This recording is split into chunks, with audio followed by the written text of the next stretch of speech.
ایک دعا اور ہے، ہم میں سے کچھ بھائی ایسے جو قرض کے بوجھ تلے دبے ہوئے ہیں، ایک ایسی دعا آج بتا رہا ہوں، اس کو پڑھیے گا تو پہاڑ برابر قرض بھی اللہ اتار دیں گے انشاءاللہ، بولیے۔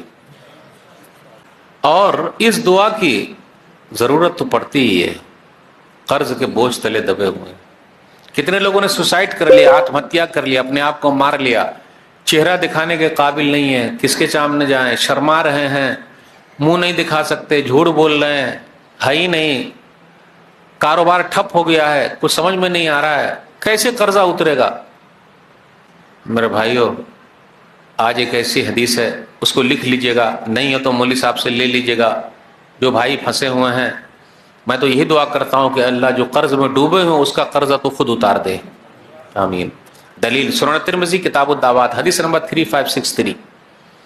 علی رضی اللہ تعالیٰ عنہ کے پاس ایک نوکر آیا جو کسی کا غلام تھا، اس نے کہا کہ میں پیسے ادا نہیں کر سکتا سیٹھ کو، پلیز میری مدد کیجئے، فاعنی، تو آپ میری مدد کیجئے۔ اسے یہ پتا چلا جو لوگ قرض تلے دبے ہوئے ہیں ان کو چاہیے کہ سیٹھ لوگوں کے پاس جائے اور کہے سیٹھ صاحب پلیز میرا قرضہ آپ اتار دیجئے۔ لیکن شرم کے مارے ہم اور آپ نہیں جاتے ہیں، جائیں گے تو بھگا دے گا۔ نیچے والے مانگ کے اپنا کام چلا رہے ہیں، اوپر والے کو لوگ خود ہی دے رہے ہیں، بیچ والا صرف منہ تاک رہے ہیں۔ اس میں سے علماء کا طبقہ بھی ہے، کتنے لوگ قرض تلے دبے ہوئے ہیں، لیکن ہم اور آپ ان کی آنکھ کو سمجھ ہی نہیں پا رہے ہیں، کبھی ہم نے اور آپ نے پوچھا ہی نہیں۔ تو جب اس نے کہا میری مدد کیجئے، اس سے یہ پتا چلا جب آپ کے اوپر قرضہ ہے تو آپ خود سیٹھ لوگوں کے پاس جائیے اور سیدھا کہیے بھائی میرے اوپر قرضہ ہے، قرضہ چکانے میں میری مدد کر بھائی، کھل کے بولیے، شرمائیے نہیں۔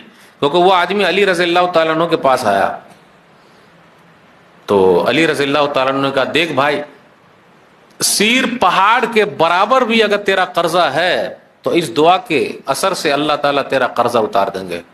لیکن ایسا نہیں کہ صرف دعا ہی کرتے رہیں گے تو قرضہ اترے گا، دماغ سے نکال دیجئے، دعا بھی کرتے رہیے، دوا بھی کرتے رہیے، تو اللہ راستے کھول دیں گے، کسی کا دل آپ کے لیے کھول دیں گے اور آپ کا قرضہ اتار دے گا۔ لیکن فکر آپ کو خود کرنی ہے۔ اللہم اکفنی بحلالک عن حرامک واغننی بفضلک عمن سواک، اللہم اکفنی بحلالک عن حرامک واغننی بفضلک عمن سواک۔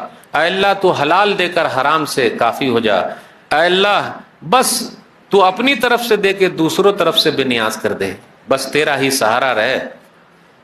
علی رضی اللہ تعالیٰ عنہ نے اس آدمی سے کہا کہ نبی صلی اللہ علیہ وسلم نے مجھے یہ دعا سکھائی ہے، پہاڑ برابر قرضہ بھی اس دعا کے اثر سے اتر جائے گا۔ اس لیے میرے بھائیو، جو کوئی اس کے اندر ہیں بس دعا کرتے کہ اللہ اور سب کے قرضے کو اتار دے۔